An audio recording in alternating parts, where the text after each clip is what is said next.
Yo, what is going on, guys? It's your boy AAR on 2 bringing you guys my D-League Season 4 Week 5 team builder versus Deebz, coach of the Calgary Flame Wheels. Now, before we get into this, I do want to sort of give a little talk, I guess, in terms of how our seasons went so far. So, I know obviously we are 1-3 right now, and we have been playing horribly these past 2 weeks, especially last week. I was not the first to admit it, but I will be on the list of people who will eventually admit it. I played awful. If anything, Turbo was the first to admit it, but shoutouts to Turbo for doing the exact, or at least getting someone to do the exact math. But yeah, so obviously I know I gotta pick it up.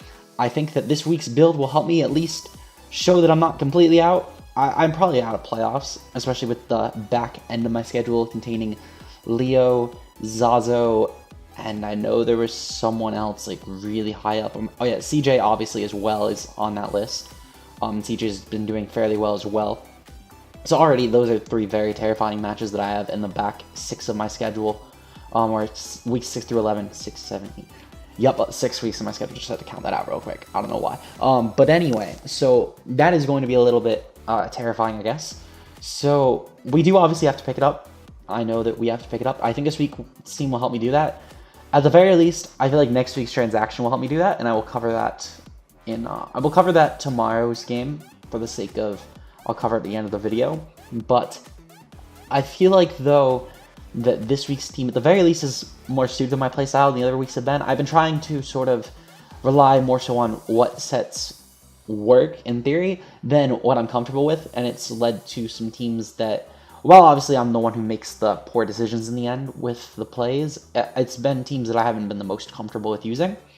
So, yeah, I felt like that overall I've just been building teams as if they're not really meant for me to use, I guess.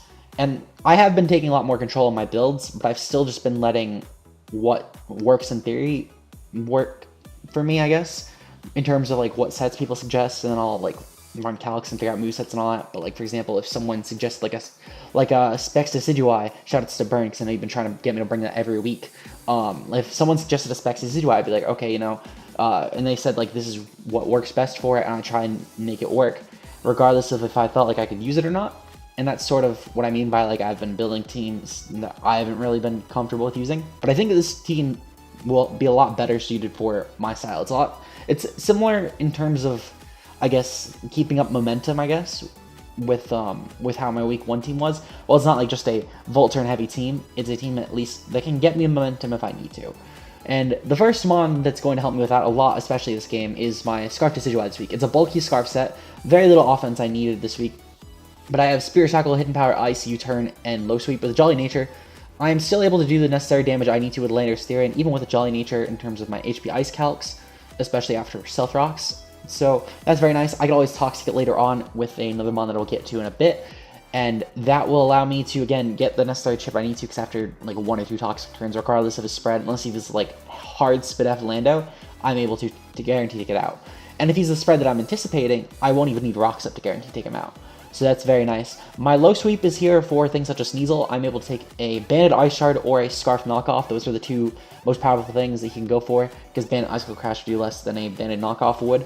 So, I know, Scarf Knockoff would, I should say. So, I felt like overall those would be his 2 moves he would click, either like a Banded Ice Shard or even Ice Shard in general, but if he's like Life Orb Ice Shard, that's doing less damage than Banded would. So I'm able to take both those hits regardless, even after Rocks, which is very nice. I can U-turn, get myself momentum versus a lot of his team. It's especially nice because after Rocks, I could still guarantee take out Sneasel, unless he was like a really fat Sneasel for some reason, which he wouldn't be. So overall, though, I think his team really helps. Also, Spirit Shackle is really nice for things such as the Nihil Lego. Even does a fair amount of damage to Finny, while not being my best way to handle Finny, it still is a way to handle it. And even then, he's not going to leave Finny versus Decidui necessarily, because obviously if I was like an SD set with Leaf Blade and I went for SD as he brought it in, then he kind of needs to switch out again. And, well, obviously he switches to a Leaf Blade if I predicted, and let's say if I thought that Metagross is coming in and I went for a Spirit Shackle, Metagross is dead. If I had predicted that in the Rotom as well, again, Rotom would die.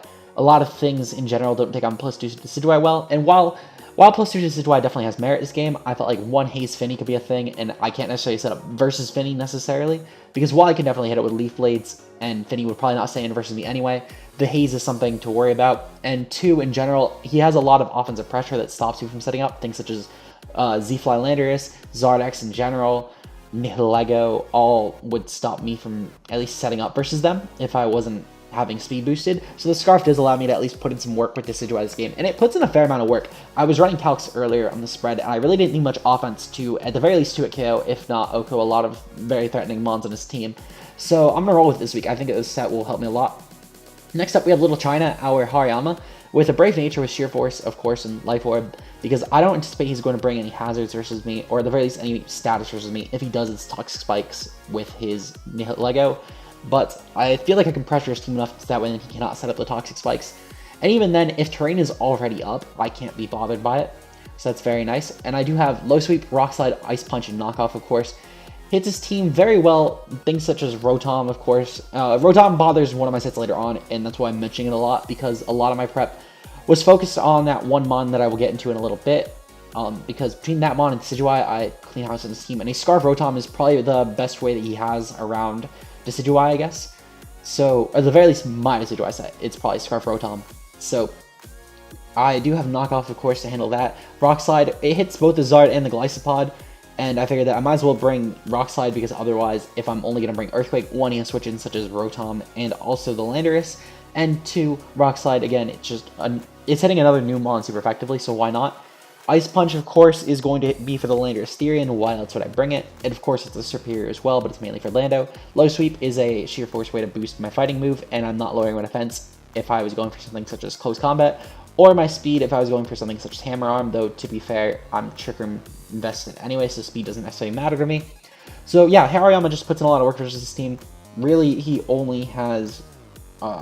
he really doesn't have much for this thing if I can get Trick Room up, which I do have a Trick Room setter later on, of course, my only Trick Room setter, Bronzong, spoiler alert. But I do have, overall, just a really solid way to hit his team. I feel like if Trick Room isn't up, I can still take a lot of hits versus his team, which is another reason I didn't want to run Close Combat, because I would be lowering our defenses this week. So yeah, next up, I'm going to try Tinker Shell again this week. Of course, I have Spikes, Toxic, Protect, Recover. I could have brought Toxic Spikes, and I almost did for the Finny, but Bird pointed out something to me, actually, that I felt was very important. Because this spread, of course, I can take any hit from Landorus T, actually. That's what my defensive investment is for. Not only that, but I can actually even take a Stone Edge from an Adamant Landorus Therian, which I felt was very nice. I can take a Z move, of course, if I go for Protect. And if I go for the Protect, then I can always go for Toxic versus him again, because if he's Z move, he's probably going to be Fly and EMZ. I feel like if he's going for Edgequake coverage rather than Fly Earthquake, then he is probably going to be going for some sort of other boosting item, or even maybe a Rocky Helmet if he just wants extra damage on Kang, because why not? Or maybe like a Leftovers, or really just some sort of other boosting item to consistently boost Edgequake damage versus my team. So I felt like overall, though, that because of that, I'd run Protect, and then, because I think that Z-Fly is more likely, because 1, it hurts Shelmet, while also 2, hitting, more importantly, Hariyama and Decidueye really well. So that's why I have the Protect, because I can obviously burn off his Z move, because he wouldn't do much damage to me with Earthquake unless he was SD. Toxic is going to hit the Landorus Therian, and even if he has terrain up, I can still Toxic it unless he goes for the Gravity first. So that's why Toxic over T-Spikes. Spikes in general help versus a lot of his team. Most of my team can OHKO a lot of his mons if I can get up even 1 layer hazards, whether that's rocks or spikes. Having the diversity of my setters is very nice, because it does help a lot in terms of just getting hazards up in general. If I have 2 setters versus 1 setter, obviously I'm more likely to get up hazards. So next up, we have my mon that I'm pairing with Decidueye in terms of win cons this week. I have Mega Kangaskhan. With an Adamant Nature, I have Ice Beam, Earthquake, Power Punch, and Return. The spread can guarantee take out Landorus Therian, or at the very least the Landorus Therian spread I'm expecting this week. He can always run, as I said, with Decidueye, he can run like some Spadef or even the Yachi Berry, which I guess is another item he could run if he was going with Edgequake coverage, would be very solid in my opinion. But Ice Beam in general hits Landorus very hard and avoids Helmet potentially. Earthquake and Return hit his team near perfectly. As I mentioned, this is the one mon that Rotom really like hard walls on my team. Ice Beam is a 3 KO versus it, even if he has like no bulk, let alone if he invests bulk at all.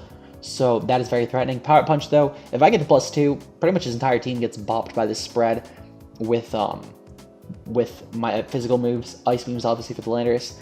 My spread will guarantee that I outspeed Lando T, or at the very least the spread I'm anticipating this week. I don't know why the speed is so low on the spread. I could have sworn I opted for a fast Kangaskhan, and this is only hitting 134 speed. Maybe I invested wrong, but I could have sworn I invested this spread to guarantee outspeed Landorus Therian. But in general, though, I feel like that the Ice Beam, again, will be very nice for avoiding helmets. Return plus Earthquake, I can hit everything besides Rotom, and if he does bring Rotom, of course, I do have Scarf Decidueye, I have Knockoff on Hariyama, I have Toxic with Rotom, and I have my next mod as well that can also hit fairly well. So I have ways around Rotom, and as I said, it might seem like I'm over-prepping Rotom, but if it's the one mon that can stop my win con from winning this game, I'm gonna prep for it. So, and I mean, to be fair, it does have merit. It with the Scarf set handles the Decidueye really well. It overall has really nice coverage with Ice, with Ghost Electric versus my team. I have switch-ins obviously to it, such as Clefable, for example, could have been a good switch-in. I do have Donphan, who, if I invested Spidef-wise, could have been a very good switch-in. But overall, I definitely want to just make sure I can kill it off, because if I can kill off Rotom, I avoid burn with Kangaskhan, I also avoid burn with Hariyama because I'm not Guts this week. Obviously, if I can kill it off in terrain, that guarantees I can kill it off, whereas if he doesn't have terrain up, he could potentially try and go for a Will-O-Wisp versus my Mons before I kill it off. So I really just want to kill it off, because then Kang can win as long as I don't choke. Next up, I have Michelle and our Donphan with Knockoff, Stealth Rock, Ice Shard, and Earthquake. This is the other Mon Knockoff that I mentioned could handle Rotom if I needed to. Stealth Rocks, of course, I'm bringing Rocks versus a Zard team. Why wouldn't I not? Why would I not bring Stealth Rock versus a Zard team?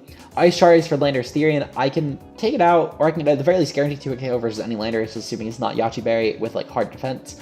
Earthquake is this team fairly well.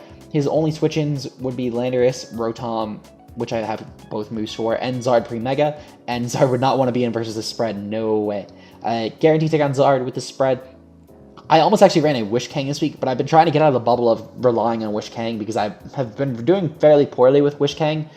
And in terms of, at the very least, passing wishes, let alone wishing in general. So I'm hoping that this week I can just try and rely on more of an offensive build with Kang, and then rely on Donphan to just carry weight on its own rather than depending on a wish passer. Because Donphan actually was almost my win con with Donphan and Mega Kang, and then not even bring Decidueye at all. I was going to potentially either bring Clef or even Volcanion almost. But I felt like that Scarf Decidueye plus offensive Kang was more of a win con, and having Donphan in the back, it's definitely nice in terms of helping wear down threats to my team, but I don't need to bank on it for a win con, which takes a lot of pressure off Donphan in terms of needing it this week, and I can just get up Rocks, and then if it dies, it dies. If it doesn't, it doesn't. Simple as that. Finally, this week, we have our Trick Room setter with Bronzong. Trick Room is really nice with my Donphan and my Hariyama mainly. It can also help fake out that I'm a slower Kang if I am trying to maybe try and force a Lando out, and then go for Power Punch versus whatever he switches in, then I can get some nice kills versus that Mon under Trick Room, because if he goes into either Nihilego, really fast Zard, Sneasel, or Superior, I can guarantee outspeed them under Trick Room, and depending on the point in the game, those may be his sacks. If not, I can take a hit from any of his really slow stuff, such as Metagross, Tapu Fini, etc., and I can Power Punch versus them on the switch, and then just do a ton of damage later on. So unless they're Helmet, of course, that's fine.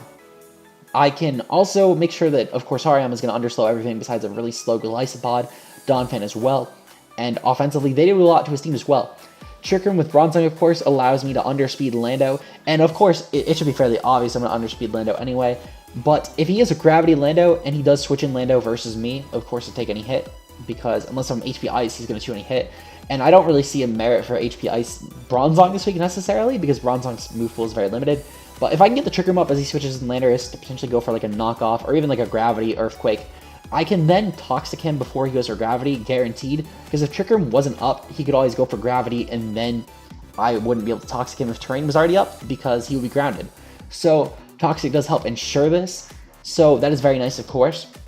So overall, though, Bronzong I feel like it's just really nice for cleaning up things. Also, such as Hitmonlee, Unburden Hitmonlee was kind of a problem in terms of the other Mons on my team. But under Trick Room, it's almost not even a threat at all if I can get Trick Room up. And even then, Bronzong overall just helps with it because I can take pretty much any hit from it. Even like a high jump kick is going to do fairly little damage. I ran Spidef overall just to take hits better from Rotom and also from Nihilego as well, because Nihilego, and Superior too, I guess, but mainly Nihilego and Rotom were sort of big threats in prep. But Superior, of course, I can take hits better from that, and that's a very scary Mon in itself. But Overall, though, I think that my team this week is a lot better suited for my playstyle. If I can get a win this week, I'm great. Obviously, because being 2-3 would help me better for playoff contention, even though I think I'm unlikely for playoffs. If I don't win this week, I want to at least show that I'm still a threat.